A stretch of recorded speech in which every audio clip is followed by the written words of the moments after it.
আমার স্বামী যেদিন দ্বিতীয় বিয়ে করছিল সেদিন আমি খুবই অসুস্থ ছিলাম, হসপিটালে মৃত্যুর সাথে লড়াই করছিলাম। সেদিন আমার শ্বশুর ছাড়া আমার পাশে আর কেউ ছিল না। আমার স্বামীর দ্বিতীয় বিয়ে করার কারণ ছিল আমার সন্তান। আমার গর্ভে থাকা সন্তান ছিল মেয়ে, যেটা আমার স্বামী আর শাশুড়ির পছন্দ ছিল না। তারা চেয়েছিলেন ছেলে, কিন্তু আমি তা দিতে পারিনি। আমার স্বামীর বিয়ের 1 সপ্তাহ আগে সে একদিন হঠাৎ এসে আমায় বলল, মায়া, মা চায় আমি দ্বিতীয় বিয়ে করি। তার কথাগুলো শুনে আমি চমকে উঠলাম। কিছুটা সময় নিয়ে বললাম, শুধু কি তোমার মা চায় নাকি তুমিও?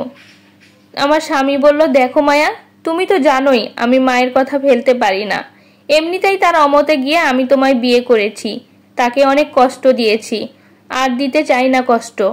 এমনিতেই মায়ের শরীর ভালো না। তুমি কি চাও তার কথার অবাধ্য হয়ে আমি তাকে আরো বেশি অসুস্থ করে দেই, মেরে ফেলি তাকে? আকাশের এই কথাগুলো শুনে আমি চুপ হয়ে গেলাম। বলার মতো কোনো ভাষা খুঁজে পাচ্ছিলাম না। আকাশ আর আমি কলেজ লাইফ থেকেই একে অপরকে ভালোবাসতাম। আমার বাসায় যখন বিয়ের জন্য চাপ দিতে লাগলো, আমি তখন তাকে জানিয়েছিলাম। সে বাসায় জানালো, কিন্তু তার মা এই বিয়েতে রাজি ছিল না। আকাশের মা আমাকে পছন্দ করেনি। কেনই বা পছন্দ করবে? তাদের সহায় সম্পত্তির স্ট্যাটাস আমাদের থেকে অনেক হাই। যোগ্যতায় আমি তার ছেলের ধারে কাছেও না। সে চেয়েছিল তাদেরই মতো কোনো ধনী ঘরের মেয়েকে ছেলের বউ করে আনতে, কিন্তু সেখানে আমি বাদ সাধলাম। তার ছেলে ভালোবেসে ফেললো আমার মতো নিম্ন মধ্যবিত্ত ঘরের এক মেয়েকে। তিনি খুব ঝামেলা করেছিলেন, কিছুতেই এ বিয়েতে রাজি হবেন না। কিন্তু আকাশ তার কথা না শুনে সেদিন আমার হাত ধরেছিল। কোনো এক ভর সন্ধ্যায় আমাকে নিয়ে কাজী অফিসে গিয়েছিল বিয়ে করতে।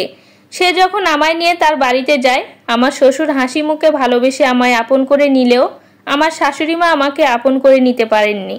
আমায় দেখে কত অপমান, অসম্মান, তিরস্কার যে করেছিল সেদিন আমি চুপচাপ শুনে নিয়েছিলাম। কারণ আমার মা বলেছিল শ্বশুর শাশুড়ির মন জুগিয়ে চলতে।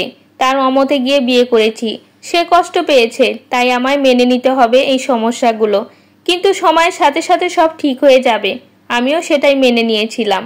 কিন্তু কই, মেয়েদের কপালে আবার সুখ আছে নাকি? কিছুই ঠিক হলো না।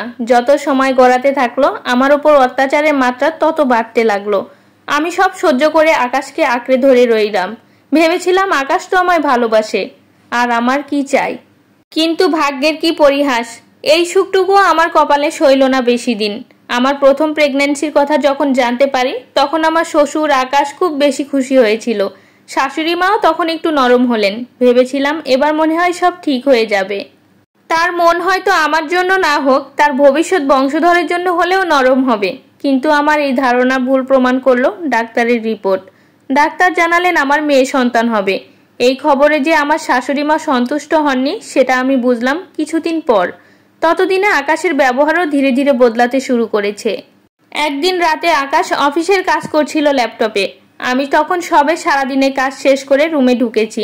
আমাকে দেখেই সে বলল, শুনলাম তুমি নাকি আজ মায়ের মুখে মুখে তর্ক করেছ। তোমায় না বলেছি মায়ের মুখের ওপর কথা না বলতে? ওর কথাগুলো শুনে সকালের ঘটনার কথা মনে পড়ে গেল। আমি তখনই কিচেনে রান্না করছিলাম। শাশুড়ি মা রান্নাঘরে ঢুকেই বলল, ওটা কি করছো? রান্নায় এত তেল ঢালছো কেন? বোতলের সব তেল আজকেই শেষ করবে নাকি?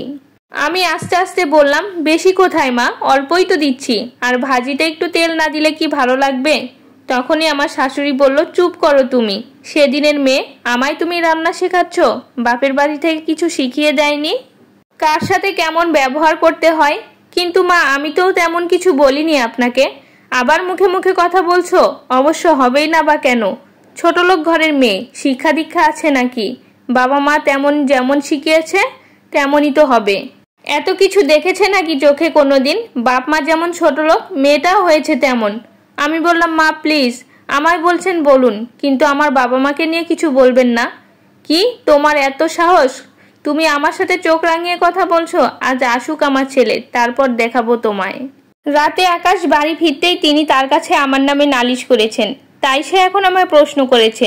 আমি ধীর কণ্ঠে বললাম, মুখে মুখে তর্ক করিনি। উনি আমার মা বাবাকে নিয়ে আজে বাজে কথা বলছিলেন, তাই বলেছি উনি যেন এমনটা আর না করেন।